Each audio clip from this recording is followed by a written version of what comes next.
एक तो आता था आपको, वो तो बोलते सगरा वाली। हाँ। सगरा वाली तो आप ही बोलते थे, बोलो।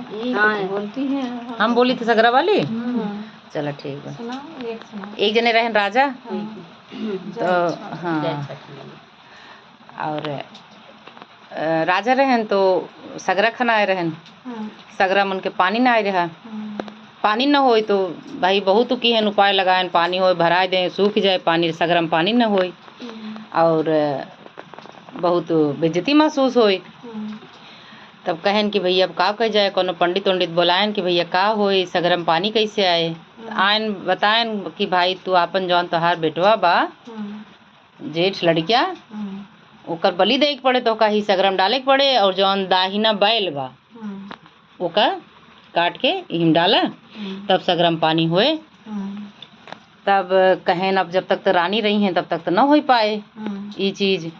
मतलब एक तरह से कहते रहन जैसे छठिया आ जाता है गाँव वाँव में, ऐसे वो सगरा खन के तो छठिया ना आ जाए, तो वही चीज़ बता रहे थे उनको कि ऐसे छठियाना पड़ेगा आपको छठी के दिन। तब छठी का दिन आया, तब सोचे कि अब रानी जब तक रहेंगी तब तक तो ये काम हो नहीं पाएगा, तो कैसे किया जाए। तब अब कह रहे हैं कि चलो रानी से बोलते हैं कि इनकी माँ बीमार है। तो बोले भाई पहुंचवाए खबर कि रानी आपकी माँ बीमार है और तुरंत बुलाया है आपको। अब बीच में कुछ गलत बताओ तो बताओ, बोलो।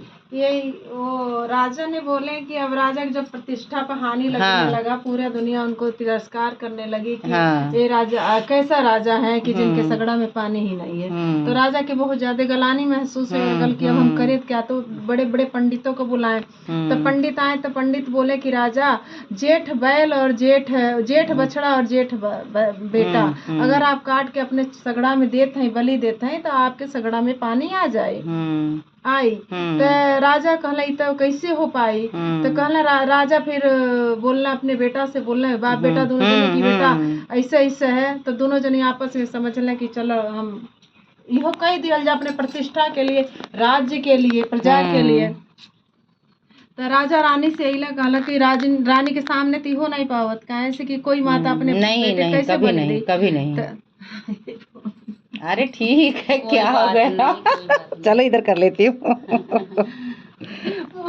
चलो ठीक है, जैसे वो मुझे वीडियो चलो ठीक। फिर राजा कहे कि रानी आए, राजा बोले रानी तुम्हारे पिता माता जी का बहुत ज्यादा तबीयत खराब है, आपको अभी जाना होगा।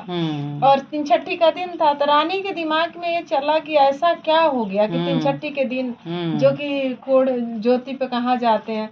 तो राजा बोले नहीं, तुम्हारी माँ ने तुम्हें देखने के लिए बुलाई है और आपको जाना बहुत जरूरी है। तो रानी बोली ठीक है। तो राजा ने उनको घोड़ा वो ले आए, डोली का हार।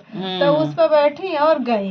तो कहारे से बोले कि इनको मेड़े मेड़े लेके जाना। तो गई, जैसे ही सिवाने पर गई तो उनकी माँ बाहर पूजा कर रही थी। देखिए मेरी बेटी खड़ा हो गई है एकदम, देखो रोंगटा खड़ा हो गया। बेटी आ रही है। तब तक जैसे ही गई, डोली रखी। गांव में तो पोखरा होता था, सगड़ा होता था, बहुत बड़े बड़े तालाब, वहाँ करते थे पूजा। तो वहाँ गई तो रानी बोली कि उनकी माता जी बोली कि ये बेटी क्या हो गया, ऐसा क्या हुआ कि तुम जब तीन छठी वाले दिन आई हो, बताइए अपना सारा वृत्तांत बताई। बोली तू अरे अब भागन, जल्दी भागो, तुरंत ही जा, कुछ अनर्थ होने वाला है। तो वो तुरंत उसी मतलब डोली का हार से वापस आई। जब आई तो बोली बेटी जाते जाते ना तुम अपने सगड़ा से होते हुए जाना, अपने सगड़ा से होते हुए तब तुम घर जाना। तो जब जा रही है सगड़े पे देख रही हैं तब पूरा इनके पत्ते पे बेटा जो है तो खेल रहे हैं, पैर जो है अंगूठा मुंह के अंदर डाले हुए, और वो कुलाच मार रहा है, बछड़ा कुलाच मार रहा है। देखी बेटा को उठाई, अपने आंचल में लिया, बछड़े को निकाली, अपने घर गई। जब घर गई तो ये दोनों जो लोग बाप बेटा दरवाजा बंद करके पड़े थे।